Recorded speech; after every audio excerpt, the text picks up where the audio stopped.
자, 오늘 우리가 하나님의 전신갑주에 대한 네 번째, 우리가 믿음의 방패에 대해서 우리가 공부를 할 건데요. 이 믿음의 방패에 대한 부분은 오늘과 다음 주 두 번에 걸쳐서 우리가 나누려고 합니다. 그래서 왜 믿음이라고 하는 부분에 대해서 우리가 정확히 아는 것이 필요하기 때문에 우리가 믿음에 대한 부분들을 좀 나누고, 그 다음에 이제 전체 믿음의 방패, 불화살을 소멸하는 거, 이런 거에 대해서는 다음 주에 우리가 같이 나누려고 합니다. 오늘은 이제 그래서 믿음의 하나님의 전신갑주 네 번째, 믿음의 방패를 가지고 악한 자의 불화살을 소멸하라 라고 하는 부분에 대한 첫 번째 시간을 가지겠습니다.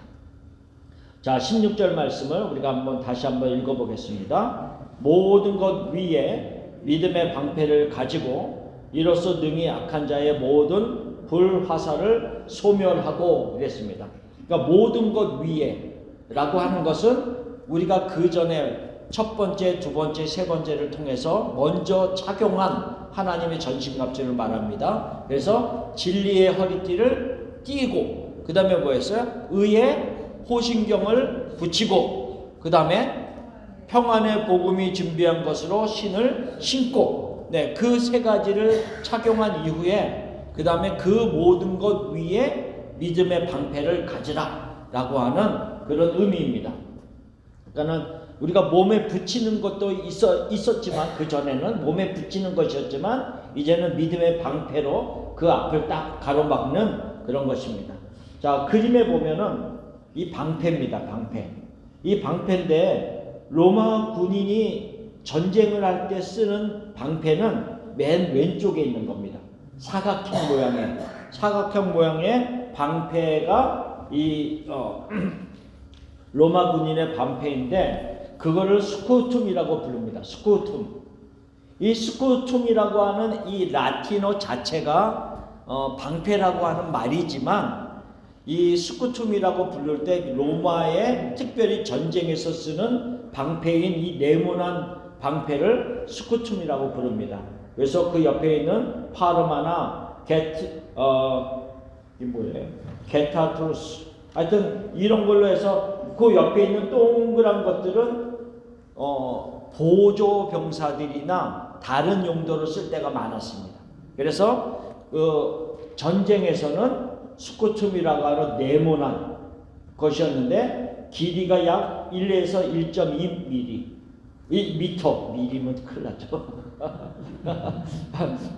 1에서 1.2m, 폭은 60에서 80cm, 무게는 5에서 10kg 정도 되었다, 이렇게 얘기합니다. 그래서 이 직사각형으로 네모나게 되어 있기 때문에 자기 혼자 이렇게 막을 수도 있지만, 여러 사람들이 우리가 같이 있으면 어떻게 되냐면, 외곽에 있는 사람들은 이제 앞을 딱 막는 거예요. 쫙.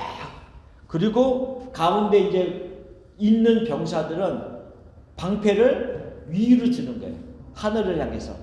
그러면 어떻게 되냐면 사방이 다 방패로 막혔을 뿐만 아니라 하늘도 지붕을 덮는 것처럼 방패로 다 막아버리는 거죠.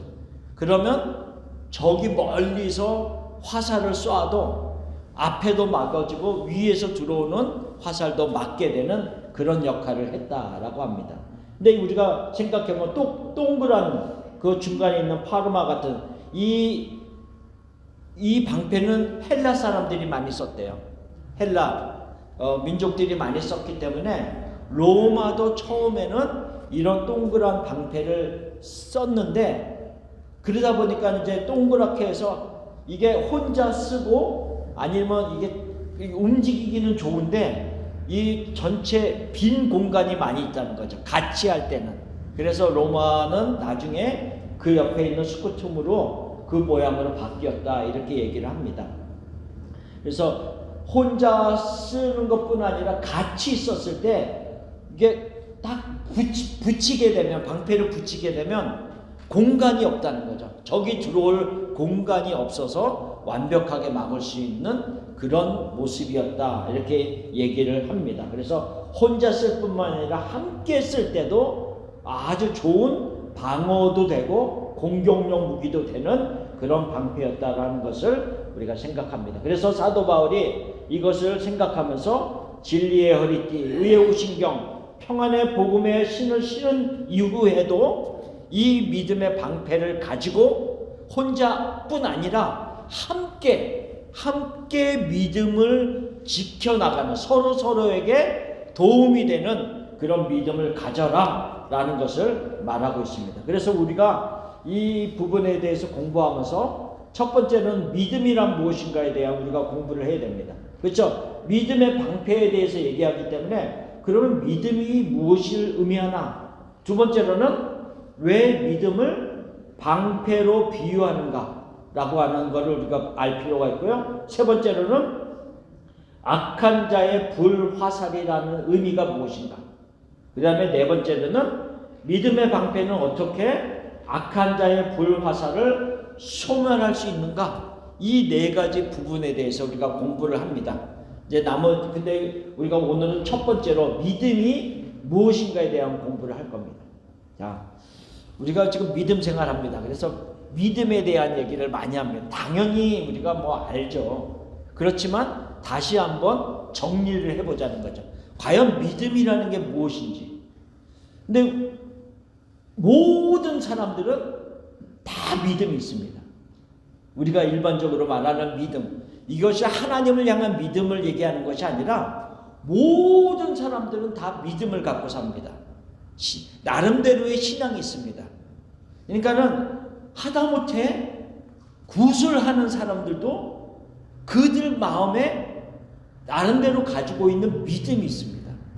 그게 무시 못해요.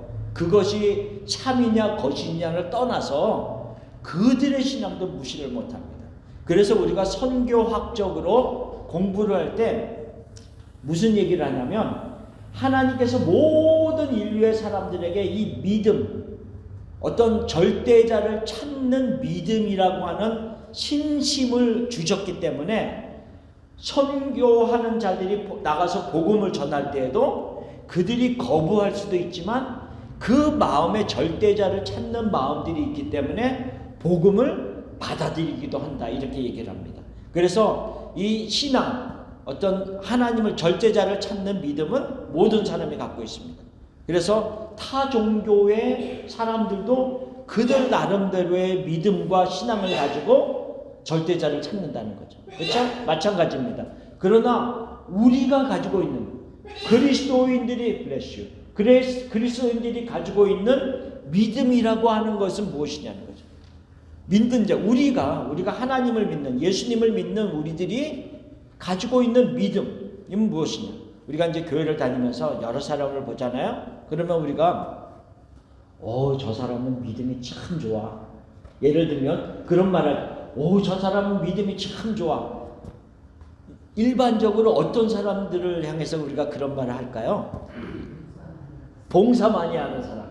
그렇죠? 우리가 일반적인 얘기를 하는 겁니다. 저 사람 참 믿음 좋아. 봉사 많이 하는 사람. 또 어떤 사람을 향해서 그럴까요? 의지하는 사람. 좀 더 근본적으로. 보이지는 않지만, 자, 또 어떤 사람을 향해서 믿음이 참 좋은 사람이네. 선한 사람. 착한 사람. 예. 그리고 우리 일반적인 얘기를 하는 모든 우리가 모임이 있을 때 열심히 오는 사람. 그렇죠? 뭐 그런 사람. 새벽 예배 받아 열심히 와. 우리가 보통 보면 믿음이 좋은 사람. 안 오는 것보다는 훨씬 낫죠. 그렇죠? 근데 어쨌든 간에 우리가 일반적으로 교회에서 생활하면서 믿음이 참 좋다라고 하면 봉사 열심히 하고 열심히 뭐 참석을 하고 어쨌든 눈에 보이는 여러 가지들로 평가를 합니다. 그리고 나서 우리가 또 조금 더 보면 뭐 예를 들어서 목사라는 직분을 가졌다든지 장로라고 하는 직분을 어떤 직분에 따라서 우리가 조금 더 평가를 할 수도 있는 부분도 있을 수 있어요. 그러니까는 옳은 거를 얘기하는 게 아니라 일반적인 걸 얘기하는 거예요, 그냥. 그런데 말입니다. 저분이 목사라는 타이틀이 있어서 야 믿음이 참 좋아 그러고 많이 이렇게 생각을 하고 있었는데 어느 순간 전혀 아닌 모습을 봤다라고 한번 우리가 가정을 해봅시다. 그러면 우리가 기대했던 것에 대한 실망은 더 클 수밖에 없다는 거죠. 그렇죠? 그러니까 우리가 믿음이라고 하는 근본적인 것이 그 사람들이 행하는 봉사, 그 사람이 어떤 직분을 가졌는가, 그 사람이 얼마나 열심히 참석하는가도 행동에 따라서 중요한 부분이지만 더 근본적으로 무엇에 대해서 우리가 믿음이라고 얘기하고 믿음이 좋다라고 얘기할 때 어떤 기준을 가지고 우리가 스스로도 평가를 해야 되는가라고 하는 부분을 한번 보기를 원합니다. 자, 그래서 믿음이란 무엇인가 라고 하는 부분을 얘기합니다. 근데 거기서 그 맨 밑에 믿음이란 누구를 믿느냐, 그리고 믿음의 대상이니까 믿는 자의 대상, 그분이 무엇을 하였고 무엇을 할 수 있는가에 대해서 믿는 겁니다. 다시 말하면 그 다음 페이지를 봅시다. 다시 말하면 무슨 의미를 가지고 있냐면 우리 그리스도인들이 믿는다라고 얘기했을 때 첫 번째로는 하나님을 믿는 거예요. 하나님. 근데 하나님을 믿는데 하나님에 대해 존재하심, 살아계시는 하나님을 믿는 거예요. 믿음이라고 했을 때. 그리고 그 하나님이 어떤 분이신가, 어떤 성품을 가지고 있는가에 대한 믿음을 얘기하는 거예요. 첫 번째는 하나님의 존재하심과 하나님의 성품에 대해서 믿는 것이고요. 두 번째로는 그 하나님께서 이미 하신 일, 구속사적인 신뢰라고 얘기합니다. 이미 하나님께서 우리를 위해서 행하신 일을 믿는 거예요. 세 번째로는 하나님께서 우리를 위해서 약속하신 것. 그 말의 의미는 뭐냐면 하나님께서 우리를 위해서 앞으로 하실 일을 믿는 거예요.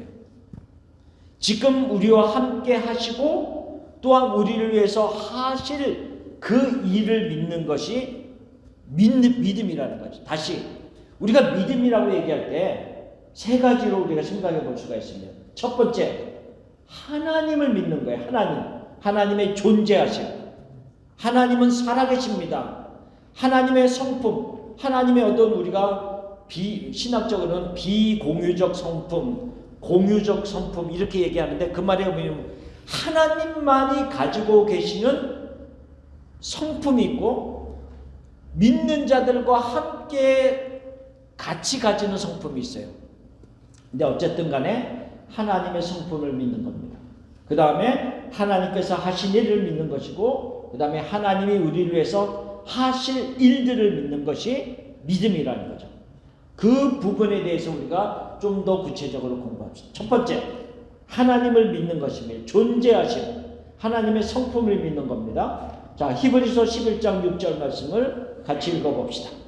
믿음이 없이는 하나님을 기쁘시게 하지 못하나니 하나님께 나아가는 자는 반드시 그가 계신 것과 또한 그가 자기를 찾는 자들에게 상 주시는 이심을 믿어야 할지니라. 자, 믿음이라는 것은 하나님을 기쁘시게 하는 거예요. 그런데 그 믿음의 출발점이 어디냐면 하나님이 살아 계시는 것을 믿는 겁니다. 자, 우리 자신에게 한번 질문해 봅시다. 나는 지금 믿는 자인데 신앙을 가진 사람인데 하나님이 살아 계심을 믿습니까? 네, 하나님이 살아 계심을 믿습니까? 아멘. 그러면 우리가 거기에서 우리의 믿음이 시작하고 있는 거예요. 만약 나는 하나님이 살아계심이 안 믿어져. 그러면 우리의 믿음을 점검해 볼 필요가 있다는 거죠. 하나님이 지금 살아계십니다. 몇천 년 전에 그 하나님이 구약성경에서 아니면 신약성경에서 나타난 그 하나님이 그때도 살아계셨지만 지금도 살아계신다는 것을 우리가 믿지 않는다라고 하면 그 믿음의 출발점이 되지 않는다는 거죠. 그래서 첫 번째 질문은 하나님이 살아계심을 나는 믿는가? 라고 하는 질문입니다. 자, 그래서 우리는 하나님의 살아계심을 믿습니다.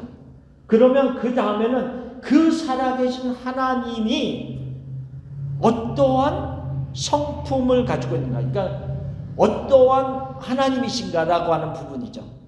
그러니까 우리가 여기서 말하면 뭐라고 썼냐면 하나님은 거룩하시고 하나님은 선하시고 영원하시고 불변하신다. 또한 거짓말하지 않으시며 사랑의 하나님이시다. 어떤 하나님에 대한 한 부분적인 얘기를 지금 하는 거예요. 하나님은 거룩하십니다. 하나님은 거룩하십니다. 그러니까 그 안에 죄가 없다는 얘기예요. 죄가 없다는 얘기. 거룩하십니다. 선하십니다. 그렇죠? 영원하십니다. 영원하다. 변하지 않는다. 그러니까 영원한데, 예를 들어서 영원한데 너무 자꾸 변해. 그러면 어떨까요? 예를 들어서 우리의 삶이, 그러니까 예를 들어 그냥 이렇게 생각, 부부가 있는데 부부가 같이 살면서 뭐 40년 50년을 같이 살아가는데 상대방을 향한 마음이 늘 그냥 변하지 않냐고 늘 사랑하는 마음으로 같이 쭉 지나면 얼마나 좋습니까? 근데 그 배우자의 마음이 수시로 변해. 이랬다 저랬다 이랬다 저랬다 막, 그러면 같이 있는 사람이 얼마나 불안하겠습니까? 힘들고. 그렇죠? 그러니까 하나님의 영원성이라고 하는 그 부분이 귀한 것이지만 하나님의 그 성품이 이랬다 저랬다 이랬다 저랬다, 한때는 너무 우리를 사랑하는 것 같은데 한때는 전혀 그렇지 않는 모습 같고 막 이렇게 된다면 우리가 얼마나 불안하겠어요. 근데 그런 하나님이 아니시다라는, 영원하시고 불변하시고 사랑의 하나님이다 라고 하는 부분에 대해서 말을 하고 있다는 거죠. 근데 그 하나님의 성품, 하나님의 어떤 하나님이신가를 알아가는 것은 우리의 믿음에 있어서 굉장히 중요합니다. 굉장히 중요합니다. 하나님을 알아가는 것과 하나님을 우리가 믿는다고 하면서도 잘 모르는 것은 너무 큰 차이를 둡니다. 오늘 새벽에 말씀도 나눴는데 이 문화의 사건 오늘 나눴는데요. 공부하는 것과 연결이 딱 돼요. 오늘 누가복음 19장에 한 문화 있어요. 그러니까 달란트와 문화는 다릅니다. 달란트는 우리 목사님도 말씀하셨지만 주어진 달란트는 다 다릅니다. 5달란트, 2달란트, 1달란트. 근데 한 달란트도 돈으로 계산하면 너무 큽니다. 그러니까 보통 은으로 만든 달란트가 있고요, 금으로 만든 달란트가 있어요. 근데 은으로 만든 한 달란트가 얼마 정도의 가치가 있냐면 한 사람이 6,000일 동안 벌은 돈의 가치입니다. 은 한 달란트 6,000일 몇 년이에요? 365, 3,650, 뭐 10년도 넘는, 훨씬 넘는 돈을 번. 근데 금한 달란트는 은의 15배입니다. 그러니까 뭐 하여튼 너무너무 많은 거예요. 근데 달란트 비유는 말고 문화 비유는 각각 다 하나씩 줬어요. 이 말의 의미는 뭐냐면 모든 사람들이 다 동일하게 받은 하나님의 은혜이고 하나님의 복음이고 하나님의 뭐라 그럴까, 동일하게 주신 믿음의 부분이에요. 이거는 모든 사람에게 동일하게 준 부분이에요. 왜냐하면 그 이야기를 왜 하고 있냐면 삭개오는 세리장이었고 그 세리장의 집에 모인 사람들은 다 비슷한 사람들이었어요. 그래서 예수님이 그들과 함께 식사를 할 때 어떤 사람들이, 뭇 사람들이 수근수근 거렸어요. 죄인들과 함께 먹는다. 누가 그랬겠을까요? 일반적으로 보면 죄인이라고 생각하지 않는 바리새인들. 그 사람들은 자기네가 훨씬 더 큰 믿음을 가지고 있다라고 생각하고 있었어요. 저 죄인들과는 다른 것을 가지고 있다라고 생각하고 있었어요. 근데 예수님이 뭘 얘기냐면 동일한 문화를 줬다는 거예요. 동일한. 너희들과 죄인들이라고 생각하는 세리들과 모든 사람들은 다 동일한 걸 줬다. 동일한 복음, 동일한 은혜, 동일한 하나님의 역사하심에 동일한 것을 줬지만 문제는 뭐냐면요. 각자가 받은 출발점은 동일한 점에서 출발을 하지만 그 사람들이 이루는 결과들은 각각 다를 것이다. 자, 믿음이라고 하는 부분을 하나 봅시다. 우리는 다 동일하게 믿음을 하나님이 허락하셨어요. 복음을 듣게 하시고 성령이 역사하셔서 우리는 다 믿음을 가지게 됐어요. 모든 사람 믿는 자들에게 믿음을 줬지만 모든 사람들의 믿음의 분량은 동일하지 않습니다. 그렇죠? 믿음은 모든 사람에게 주어졌지만 믿는 자들에게 믿음의 분량은 다 다릅니다. 어떤 사람은 우리가 말하는 대로 좋은 믿음을 가졌고 어떤 사람은 아직 어린 아이와 같은 믿음 안에서 살아간다는 거죠. 그러니까 우리가 그런 부분에 대해서 우리가 갑자기 생각났어요. 우리 여기는 안 적었는데 히브리서 4장을 한번 찾아봅시다. 히브리서 4장에 보면은 중요한 말씀 하나가 있어요. 4장 2절일 거예요. 히브리서 4장 2절.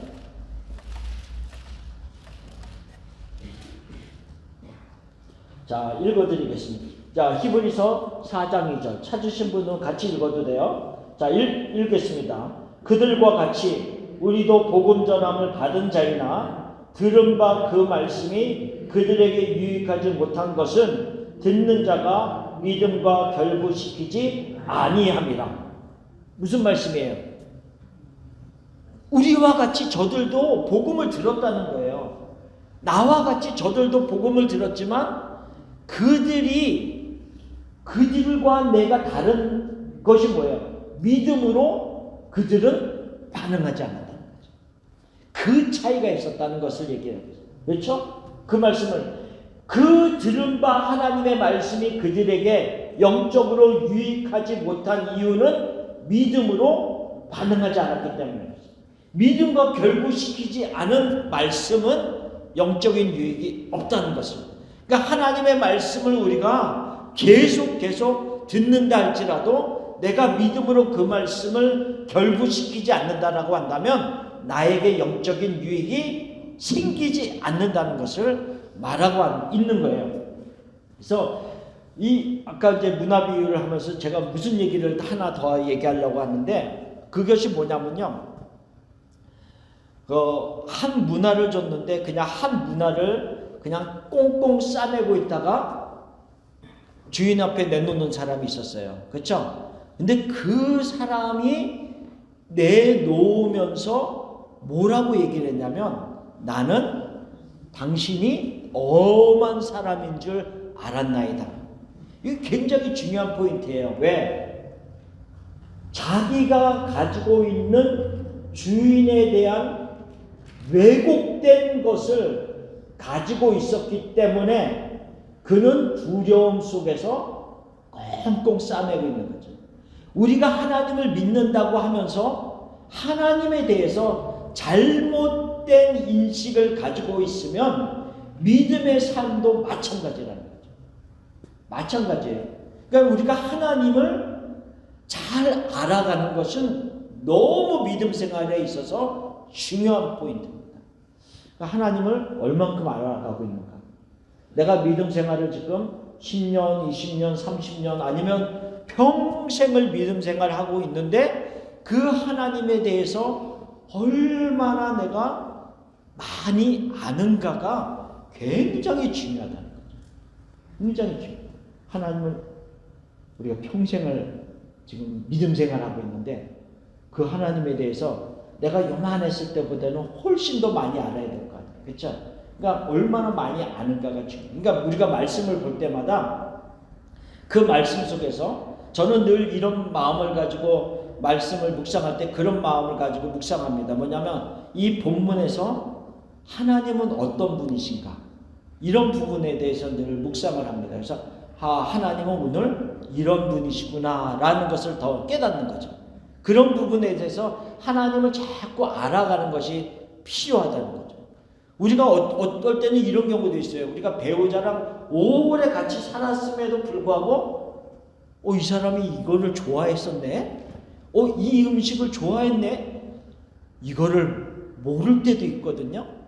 무심한 남자들은 그러니까 여자분들은 늘 음식을 해갖고 이렇게 남편을 많이 해줬기 때문에 이 사람이 뭘 좋아하고 어떤 음식을 좋아하고 더 잘 아는데, 남자들은 좀 무심하게 대처를 하면 모를 때가 있어요. 그러니까는 우리가 알아가지 아니하고 이게 자꾸 생각하지 않으면 아는 것처럼 착각하면서 산단 말이에요. 그러니까 하나님도 마찬가지예요. 우리가 믿음 생활을 한다라고 하면서 안다라고 하는 착각 속에서 얼마든지 살아갈 수 있는 게 믿음이라고 하는 생활이라는 거죠. 그래서 우리는 하나님에 대한 어떤 부분에 대해서 자꾸 알아가는 게 필요해요. 자, 우리가 한번 하나님의 영원성 몇 가지 샘플을 한번 보려고 합니다. 자, 하나님의 영원성, 이 영원성이라고 하는 의미는 하나님의 약속이 영원하다라고 하는 의미고, 하나님이 불변하다, 약속이 소멸되지 않는다라고 하는 의미를 같이 가지고 있다는 거죠. 자, 시편 90편 2절. 산이 생기기 전, 땅과 세계도 주께서 조성하기 전, 곧 영원부터 영원까지 주는 하나님이시니이다. 영원하신 하나님에 대해서 얘기하고 있고요. 그 하나님이 이사야 40장 28절에는 뭐라고 말씀하십니까? 읽어봅시다. 너는 알지 못하였느냐? 듣지 못하였느냐? 영원하신 하나님 여호와 땅 끝까지 창조하신 이는 피곤하지 않으시며 곤비하지 않으시며 명철이 한이 없으시며. 그러니까 여기서 이제 그 다음에 여호와를 앙망하는 자는 이게 나옵니다. 독수리 날개치며 올라감 같을 것이며, 이 말씀이 나오는 겁니다. 그러니까는 영원하신 하나님은 피곤하지 않는다. 그렇죠? 곤비하지 않는다. 명철이 한이 없어. 전능하신 하나님이다라는 거죠. 그 영원하신 하나님. 마찬가지입니다. 어떻게 뭘 생각하냐면, 제가 여러분에게 어떤 약속을, 지난번에도 그런 얘기를 했지만, 약속을 한다라고 생각합시다. 제가 여러분에게 뭐 공부를 열심히 하면 한 사람 앞에 만불을 주겠습니다. 뭐 이렇게 약속을 한다 할지라도, 근데 제가 약속을 했는데 갑자기 이런 일이 일어나면 안 되겠지만 죽었어요. 뭐 안 되지. 그러면 제가 살아 있어야, 그리고 돈을 줄 만한 능력이 있어야 제가 그거를 행할 수 있는데, 제가 죽으면 끝입니다. 그러니까 우리가 일반적으로 어떤 사람들이 약속을 했는데 그 사람이 만일에 죽는다라고 하면 그 약속이 소멸되는 거잖아요. 마찬가지라는 거죠. 하나님이 우리에게 많은 약속들을 성경을 통해서 말씀하셨는데, 그 하나님이 살아계신 하나님이 아니라면 그 약속을 어떻게 우리에게 응답하시겠냐는 거죠. 그러니까 하나님의 영원성이라고 하는 그 말 안에는 무슨 의미를 가지고 있냐면, 하나님의 약속도 영원하다라고 하는 의미를 가지고 있다는 거죠. 그리고 그 하나님의 약속은 반드시 이루어진다 라고 하는 부분. 자, 하나님은 영원하다라고 시편 90편에도 얘기했고 이사야 40장에도 얘기했습니다. 영원하신 하나님이라고 했습니다. 그러면 그 영원하신 하나님이 베드로전서 5장 10절에는 우리에게 무엇을 약속하시는가? 같이 읽어봅시다. 모든 은혜의 하나님 곧 그리스도 안에서 너희를 부르사 자기의 영원한 영광에 들어가게 하신 이가 잠깐 고난을 당한 너희를 친히 온전하게 하시며 굳건하게 하시며 강하게 하시며 털을 견고하게 하시리라. 자, 아멘. 이 말의 의미는 뭐냐면, 하나님은 영원하십니다. 하나님은 알파와 오메가 되십니다. 하나님은 영원하세요. 근데 우리 인간은 영원하지 않습니다. 그렇죠? 우리 인간은 영원하지 않습니다. 이 세상에서 잠깐 있다가 우리는 끝납니다. 그런 인생이었는데 하나님이 은혜를 주셨네요. 어떤 은혜를 주셨어요? 하나님의 영원성에 우리가 동참할 수 있는 은혜를 주셨다는 거예요. 인간이 짧은 인생을 살아가고 끝나야 될 인생이 어떤 은혜를 받았냐면 우리가 죽어서 끝나는 순간에 없어지는 것이 아니라 그 순간에 하나님의 영원함에 동참하는 그 은혜에 들어가는 놀라운 은혜를 선물을 우리에게 주셨다는 거죠. 이 믿음이 있느냐는 거예요. 이 믿음이 있느냐. 지금 하나님의 영원성에 대한 우리가 그 하나님의 성품, 그 하나님에 대해서 우리가 깊이 알아가면 알아갈수록 내가 받은 이 은혜가 얼마나 귀한 것인가를 깨닫는 거죠. 만약 우리가 이렇게 생각해 봅시다. 내가 죽은 이후에 삶이 끝나는 게 아니라 하나님의 영원한 영광에 동참하는 은혜가 있는데 단순히 내가 영원히 사는 게 은혜가 아니라는 거예요. 단순하게 영원히 사는 게 은혜가 아니라는 거예요. 영원히 존재하는 자체가 은혜가 아닙니다. 왜냐하면 믿지 아니하는 자들도 영원히 존재합니다. 우리의 인간의 영혼은 소멸되지 않습니다. 영원합니다. 믿는 자들은 영원히 하나님의 영광에 동참하면서 천국에서 그 영광을 누리면서 사는 은혜가 있는 것이고, 믿지 아니하는 자는 영원히 형벌을 받는 저주가 있는 거예요. 그러니까 이게 영원히 존재하는 자체가 은혜가 아니라는 거예요. 근데 지금 베드로전서 5장에는 뭐라고 말했어요? 영원히 하나님의 영광에 동참하는, 참여하는 것이다. 그게 은혜고, 그것을 우리가 온전히 깨닫게 되면서 우리가 믿음으로 받아들이는, 아까 믿음으로 결합하지 아니하는 것은 우리에게 영적인 유익이 되지 않지만 하나님의 영원성을 생각하면서 야, 나도 영원에 동참하는 은혜를 주셨구나. 그리고 그것을 내가 믿음으로 받아들여질 때 내가 그것이 더 크게 다가온다는 거죠. 그게 믿음입니다. 그러니까 하나님의 성품을 알아가는 것은 우리의 믿음에 굉장한 유익이 된다는 것을 말하고 있는 거죠. 자, 두 번째, 하나님의 신실하심에 대해서 또 생각해 봅시다. 하나님의 신실하심, 성실하심, 그 부분에 대해 하나님이 약속하신 것들을 반드시 지키시는 하나님의 신실함. 하나님의 약속에는 거짓이나 변질되는 것이 없다는 것을 의미하는 겁니다. 신실하다는 의미는. 그렇죠? 그래서 하나님에 대해서 신실하다고 얘기하는 부분은 결코 불변하지 아니하시는 하나님에 대한 얘기를 하는데요. 우리가 그 다음 페이지를 보면 이렇게 말하고 있습니다. 자, 하나님의 그 신실하심을 깊이 인식하고 신뢰하는 그리스도인들은 우리의 삶이 편안할 때에도 그렇지만 우리가 고난 가운데 있을 때에도 지금도 나와 함께 하시는 하나님을 바라볼 수 있다는 거죠. 하나님의 그 신실하심. 그래서 그 신실하심을 내가 깊이 품고 있는 자들은 그 하나님을 끝까지 인내하면서 기다리고 하나님을 바라보는 그 믿음 가운데 머무를 수 있는 그 모습이 된다는 것을 얘기합니다. 그 하나님의 신실하심에 대해서 우리가 깊이 인식하면 인식할수록 또 뭐가 있냐면요. 내가 흔들린다 할지라도, 내가 믿음이 약하여서 어느 때는 넘어져 있는 때라 할지라도 나를 사랑하시는 그 하나님은 변하지 아니하시고 나를 붙잡아 주시고 나에게 다가오셔서 나에게 힘을 주시는 하나님이시다. 라고 하는 믿음을 끝까지 놓지 아니할 수 있습니다. 그래서 이 하나님의 신실하심에 대해서 우리가 깊이 알아가는 것은 너무 중요하다.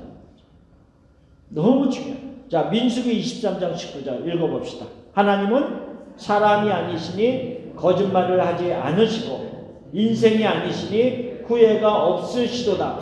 어찌 그 말씀하신 바를 행하지 않으시며 하신 말씀을 실행하지 않으시랴. 하나님은 거짓말하지 않다는 거죠. 그렇죠? 하신 말은 하나님은 우리가 옛날 개역 한글에는 시건치 않으시며 이랬어요. 헛된 말, 그냥 아무런 의미 없는 말, 이런 말을 하는 분이 아니라는 거죠. 하나님은 우리에게 어떤 말씀을 하셨으면 그 하신 말씀을 반드시 행하시는 분이시다. 그 하나님이 어떤 말씀을 하셨어요? 한번 생각해 봅시다. 자, 생각나는 거예요. 그 하나님이 우리에게 어떤 말씀을 하셨습니까? 생각나는 거. 끝까지 함께 하리라 말씀하셨습니다. 자, 그 하나님이 내가 세상 끝날까지 너희와 항상 함께 하리라 말씀하셨어요. 또 어떤 말씀하셨어요? 하나님이 강하고 담대하라. 내가 모세와 함께 있던 것 같이, 여호수아와 함께 있었던 것 같이 너와 함께 하리라 우리에게 말씀하십니다. 그렇죠? 또 하나님이 어떤 말씀하셨습니까? 네, 두려워하지 말라. 자, 두려워하지 말라. 내가 너와 함께 합니다. 같은 말. 놀라지 말라. 나는 내 하나님이 됨이라. 자, 또 하나님이 어떤 말씀하셨습니까?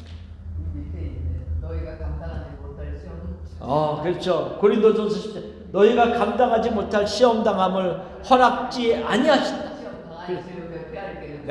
시험 당할지 외에는 또한 피할 길을 주셔서 너희로 능히 감당하게 하시느니라. 고린도전서 10장 13절 말씀. 그 하나님이 또 어떤 말씀을 하셨어요? 우리가 자꾸 생각해보는 거예요. 하나님. 네, 잠시 고난을 이 세상에서 당하지만 끝내 우리가 승리하리라. 아멘. 우리의 승리는 이미 결정되어 있습니다. 예수 그리스도의 승리하심으로 인하여서. 아멘. 또 뭐가 있어요? 항상 함께하리라. 아멘. 또 아무것도 염려하지 말고 그렇죠? 빌립보서 4장 6절 7절 말씀. 아무것도 염려하지 말고. 그 말의 의미는 염려할 게 많다는 얘기예요. 인생에게는 염려할 게, 걱정할 게 너무 많고 끊이지 않는다는 거예요. 그렇기 때문에 염려하지 말고 오직 모든 일에 기도와 간구로 너희 구할 것을 감사함으로 하나님께 아뢰면 어떻게 된다고요? 그리하면 모든 지각에 뛰어나신 하나님의 평강이 그리스도 예수 안에서 너희 마음과 생각을 지키시리라. 하나님의 평강이 우리의 마음을 지켜주겠다. 이렇게 약속하셨습니다. 또 어떤 말씀을 하셨어요? 생각나는 거. 네? 네, 하물며 너희일까 보냐. 공중의 새도 들의 백합화도 먹이시고 입히시거든 하물며 너희일까 보냐. 그렇죠? 믿음이 적은 자들.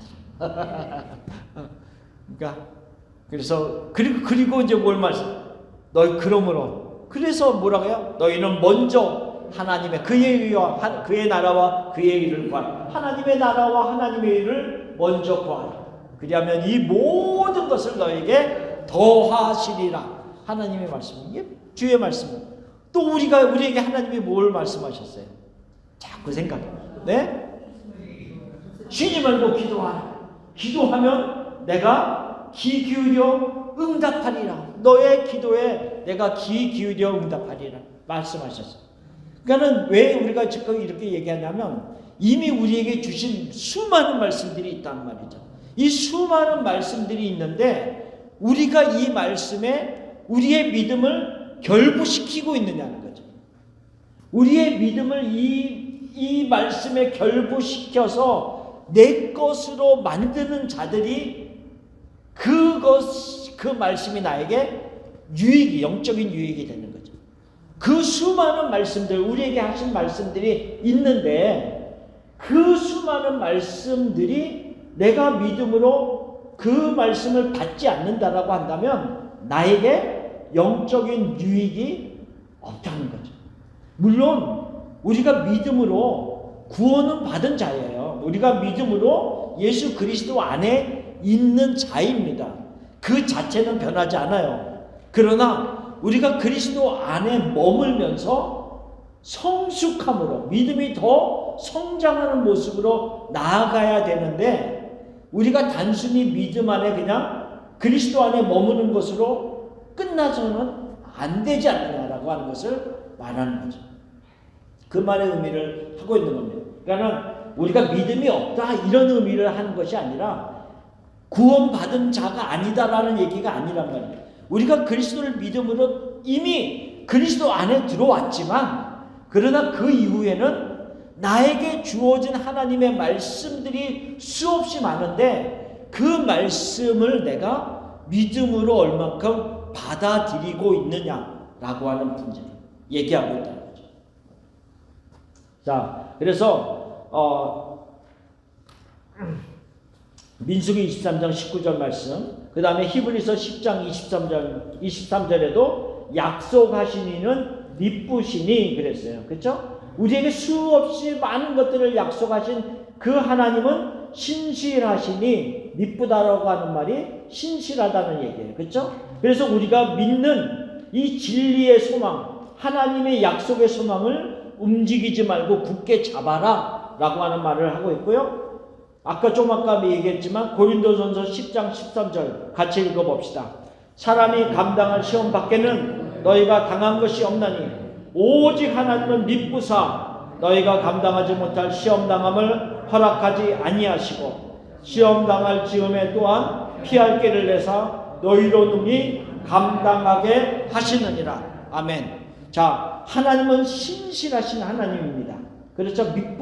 미쁘다, 신실하시다 그랬어요. 그러면 고린도전서 10장 13절 말씀을 따라서 신실하신 하나님을 우리가 온전히 받아들인다면 그 말씀 안에서는 두 가지를 얘기하고 있어요. 첫 번째로는 감당하지 못할 시험은 허락하지 않는다. 그러니까 우리가 감당할 수 없는 시험은 하나님이 허락하지 않는다. 첫 번째. 근데 어떤 때는 너무 힘든 때가 있어요. 사실은 내가 이걸 도저히 감당할 수 없는 것과 같은 그런 시험을 당할 때도 있어요. 그러나 그때에도 우리가 신실하신 하나님을 깊이 묵상하면 하나님은 나에게 감당하지 못할 시험은 결코 허락하지 않으시는 하나님이시다 라고 하는 것을 잡을 수가 있다. 굳건히 잡을 수. 두 번째, 그 신실하신 하나님이 무엇을 약속하셨어요? 시험 당할 때 피할 길을 주신다 그랬어요. 근데 여기서 중요한 포인트가 하나 있는데 피할 길을 주시는데 도망간다는 의미가 아니에요. 그리고 왜냐하면 피할 길을 내사 그 다음에 뭐라 그랬어요? 너희로 능히 감당하게 하신다 그랬어요. 그러니까 피할 길을 주신다는 것은 도망가서 내가 감당하지 못하는 상태가 되는 것이 아니라 하나님이 나름대로의 어떤 피할 길을 주셔서 나로 하여금 그 시험 당하는 일들을 감당할 수 있도록 만드신다는 의미를 가지고 있다는 거죠. 예. 신실하신 하나님, 감당할 수 있는 시험을 주시고, 그 말의 의미는 뭐냐면 하나님이 우리에게 허락한 이 시험, 어떤 시련이 이만큼 크다라고 한다면 그 시련보다 더 큰 믿음을 우리에게 허락하시고 더 크신 하나님이 우리와 함께 하시면서 능력을 주시고 나름대로 피할 길을 주셔서 감당하게 하시는 하나님이시다 라고 하는 것을 얘기하고 있어요. 그러니까 우리가 하나님의 신실하심에 대해서 깊이 묵상할수록 그리고 하나님에 대해서 알아갈수록 우리의 믿음은 더욱 굳건하게 강하게 세워질 수 있다는 것을 말합니다. 그러니까 하나님의 성품을 알아가는 것은 너무 중요해요. 그래서 아까 문화 사건으로 다시 돌아가면 그 한 문화를 낸 사람이 그 주인을 향해서 뭐라고 했냐면 아까 얘기한 것처럼 당신은 엄한 사람인 줄 알았으므로 이런 왜곡된 마음을 가지고 있었잖아요. 근데 그 주인이 그 말을 듣고 내가 너의 말한 대로 내게 행하리라 이렇게 얘기했어요. 그래서 너가 나를 그렇게 생각했니? 그러면 내가 너한테 엄하게 하리라. 그래서 뺏는 거예요. 그러니까 우리가 믿음 생활하면서 우리가 하나님에 대해서 잘못 알아가는 그 모습만을 가지고 살면 안 된다는 거죠.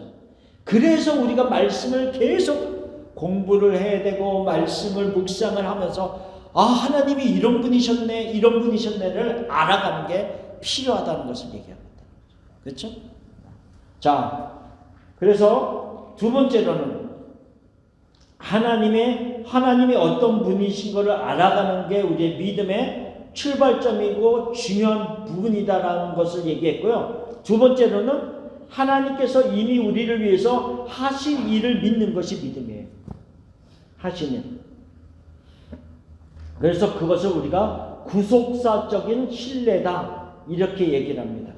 하나님께서 우리를 위해서 이미 하신 일들이 뭐 너무너무 많죠. 너무너무 많은데 구속사적인 구원의 역사적인 부분에서 중점으로 우리가 나누려고 하는 거. 하나님이 우리를 위해서 뭐 창조하셨고 모든 만물을 섭리하시고 이런 게 다 포함되지만 구속사적인 부분에 있어서 어떤 일을 하셨습니까? 하나님이 우리를 위해서 예수 그리스도를 보내셔서 십자가에서 구원의 역사를 완성하셨단 말이죠. 그 하나님. 그렇죠? 로마서 5장 8절 읽어봅시다. 우리가 아직 죄인 되었을 때 그리스도께서 우리를 위하여 죽으심으로 하나님께서 우리에 대한 자기의 사랑을 확증하셨느니라. 언제예요? 우리가 죄인 되었을 때. 하나님을 향해서 전혀 마음을 열지 아니하는 그때. 원수 되었을 때. 이렇게 얘기합니다. 그러니까는 그때에 이미 하나님이 우리를 사랑하셨다는 거죠. 사랑하셨는데 어느 정도까지 사랑하셨어요? 자기에게 가장 귀한 아들을 내어주셔서 죽기까지. 우리가 말은 쉽지만 이게 얼마나 이게 뭐 안 되잖아요. 내가 다른 사람을 위해서 내 아들을 내준다? 안 되지. 내가 차라리 내가 가지고 있는 돈을 가져가라 그러지. 안 그래요? 내가 가지고 있는 내가 돈을 줄 테니까 내 아들은 안 돼. 이렇게 얘기를 하지 어떻게 자식을 줍니까? 근데 우리를 구원하시기 위해서는 다른 방법이 없습니다. 하나님이신 예수 그리스도께서 오셔서 십자가에 자신을 내어 주는 방법밖에는 다른 방법이 없으니까 내어 주시는 그 사랑을 얘기합니다. 그렇죠? 그래서 그리스도께서 우리를 위하여 죽으심으로 하나님께서 우리를 향하신 자기의 사랑을 확증하여 주셨다. 뭐가 더 필요해요? 뭐가 더 필요하냐고. 그렇죠? 내 아들까지 내줬는데 다른 사람이 와서 당신 아들 내어준 거 말고 또 다른 걸로 보여주세요. 말이 안 된다는 얘기예요. 말이 안 돼. 가장 내가 아끼는 걸 내어줬는데 가장 아끼는. 그래서 그거를 로마서 8장 32절은 이렇게 설명하고 있다는 거죠. 읽어봅시다. 자기 아들을 아끼지 아니하시고 우리 모든 사람을 위하여 내주시니가 어찌 그 아들과 함께 모든 것을 우리에게 주시지 아니하겠느냐. 근데 옛날 개역 한글에는 이렇게 되어 있었어요. 자기 아들을 아끼지 아니하시고 우리 모든 사람을 위하여 내주시니가 어찌 그 아들과 함께 모든 것을 우리에게 선물로 은사로 주시지 아니하겠느냐. 아들까지 줬는데 뭐를 더 아끼겠어요? 당연히 모든 것이 우리에게 내어주시는 것이다 라고 하는 것이. 그것을 믿느냐는 거예요. 예수님이 우리가 믿음이라고 얘기했을 때 아까는 하나님의 존재하심, 하나님의 그 성품, 어떤 하나님이신가를 믿는 것이 우리의 믿음의 기초다라고 얘기했다면 한 걸음 더 나가서 예수님이 나를 위해서 돌아가신 것을 믿느냐라고 하는 거죠. 우리는 예수님이 나를 위해서 십자가에 돌아가신 것을 믿습니까? 믿습니까? 아멘? 어떻게 믿죠? 안 봤잖아요. 신기하지 않아요? 우리가 안 봤는데 나중에 그 얘기 하겠지만 우리는 믿는다는 나를 위해서 하나님이 그 아들을 내어주시고 그 아들 예수 그리스도께서는 이 세상에 오셔서 자기를 십자가에 달려 죽기까지 하시면서 나를 위해서 죽으셨다. 그리고 구원하셨다라고 하는 것을 이미 이루신 그 구속사적인 역사하심을 우리는 믿고 있느냐? 이것이 믿음이라는 거죠. 믿음입니다. 이미 이루신 자기 아들을 아끼지 아니하시고 우리를 위해서 내어주신 것을 믿는다라고 한다면 세 번째 우리의 믿음의 영역, 그 하나님이 우리를 위해서 앞으로 하실 일들을 우리가 어찌 안 믿을 수 있겠습니까? 자식까지 주셨는데, 아들까지 내어주셨는데 그 하나님이 뭐를 더 아끼겠어요? 그렇죠? 뭐를 더 아끼겠냔 말이죠. 그래서 우리를 위해서 앞으로 하실 일들을 우리는 과연 신뢰하고 있느냐라고 하는 부분입니다. 이것을 언약적인 신뢰라고 얘기합니다. 언약, 하나님의 언약하심에 대해서 우리는 얼만큼 신뢰하고 있는 거예요. 믿고 있는 거예요. 자, 그것이 세 번째 부분입니다. 믿음이란 하나님께서 이미 성취하신 것뿐 아니라 앞으로 믿는 자들에게 이루실 하나님의 약속을 소망 가운데 기대하고 기다리며 그 다음에 뭐라 그랬어요? 누리는 것이다. 그렇죠?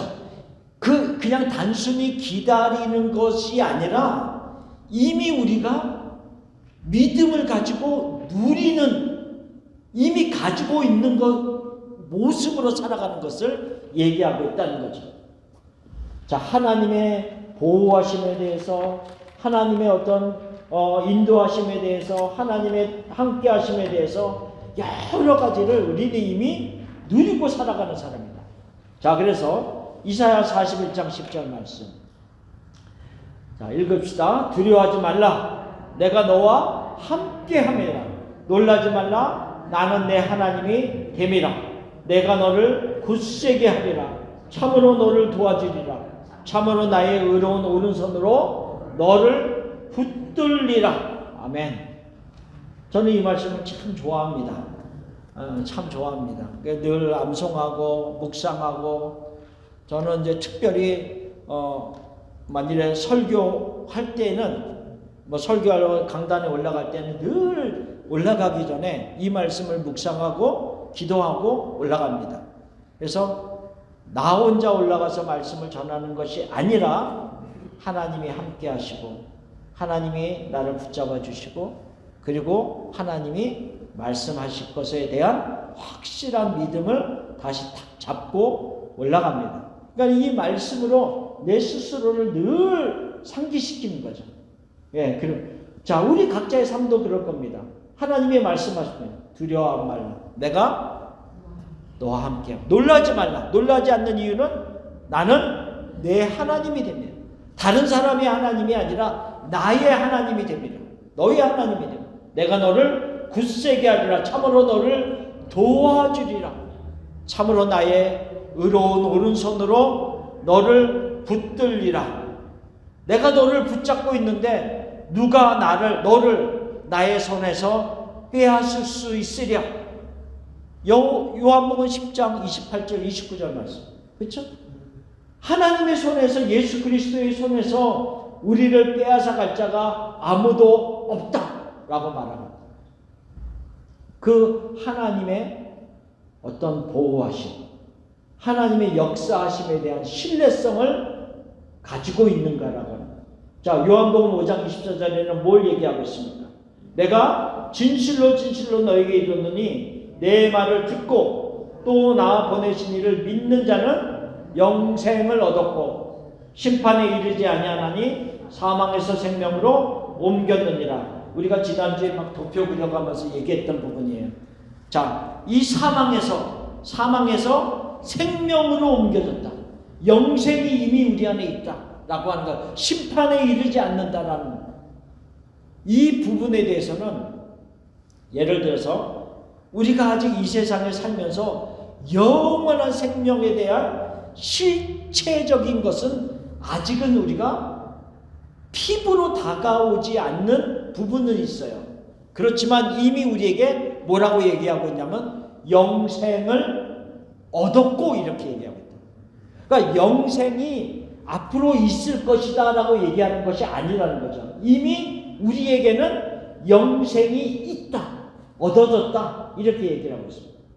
심판이 이르지 아니할 것이다 라고.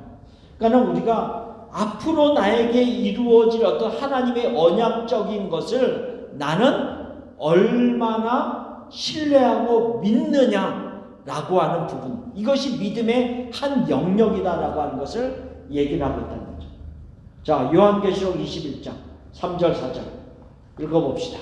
내가 들으니 보좌에서 큰 음성이 나서 이르되 보라 하나님의 장막이 사람들과 함께 있음에 하나님이 그들과 함께 계시리니 그들은 하나님의 백성이 되고 하나님은 친히 그들과 함께 계셔서 모든 눈물을 그 눈에서 닦아주시니 다시는 사망이 없고 애통하는 것이나 곡하는 것이나 아픈 것이 다시 있지 아니하리니 처음 것들이 다 지나갔음이러라.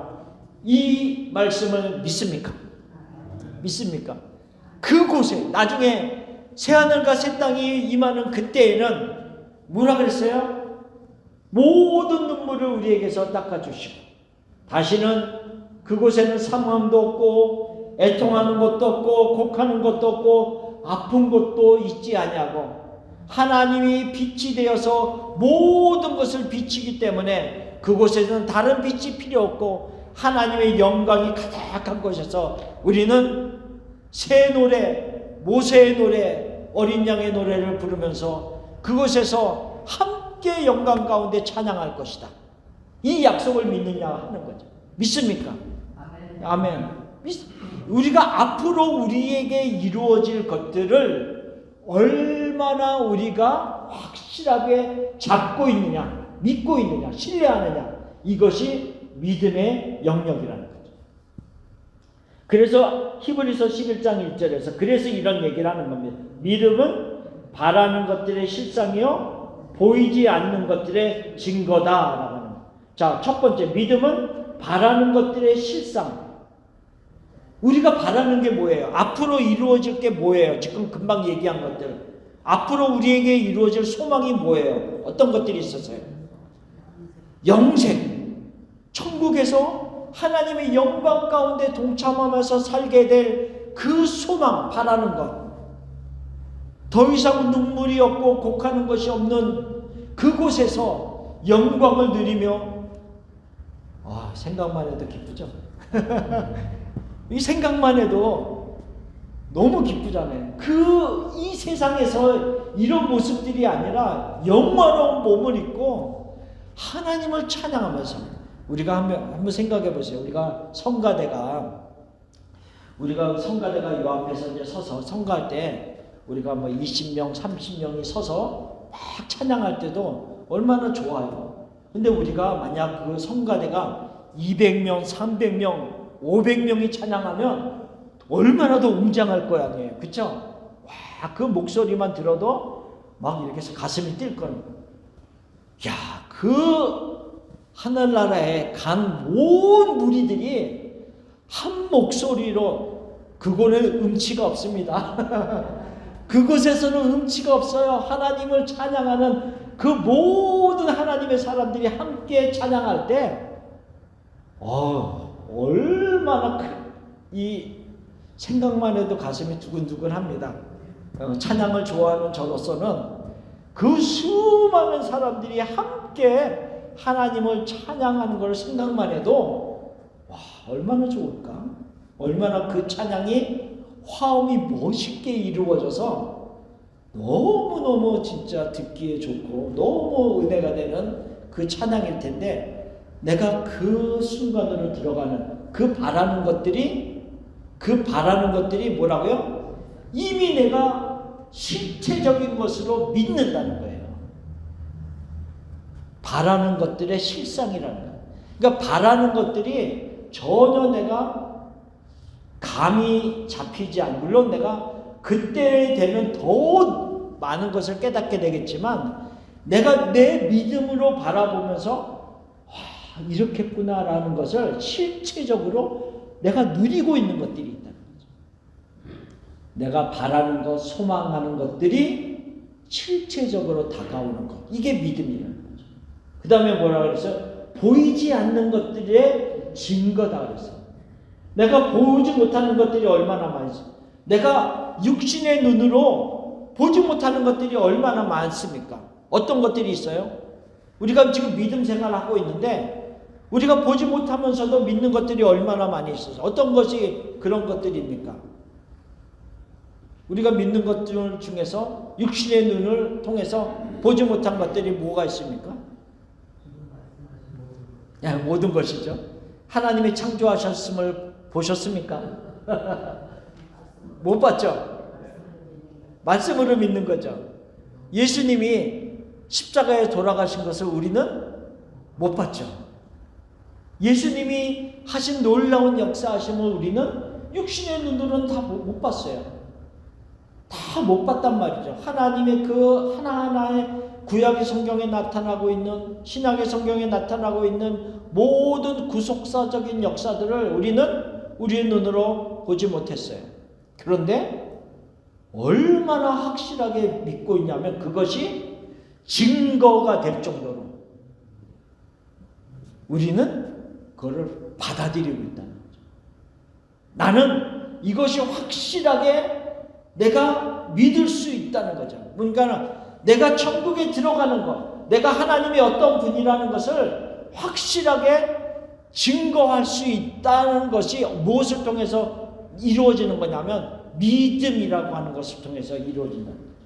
자, 그래서 믿음은 내가 바라는 것들의 실체적인 것이고, 믿음은 내가 보지 못하는 것들에 대해서 확실하게 증거로서 내가 입증하여서 나타날 수 있는 것이 믿음이다 라고 하는 것을 말하고 있습니다. 자, 믿음은 다시 생각합니다. 첫 번째, 믿음이라고 얘기하고 있을 때 크게 말하면 두 가지입니다. 크게 말하면 첫 번째로는 하나님이 어떤 분이신가를 믿는 거예요. 하나님의 살아계신, 하나님의 어떤 성품, 하나님이 어떤 분이신가를 믿는 게 믿음입니다. 두 번째로는 하나님이 행하신 일을, 하나님이 행하시고 앞으로 행하실 일을 믿는 게 믿음이에요.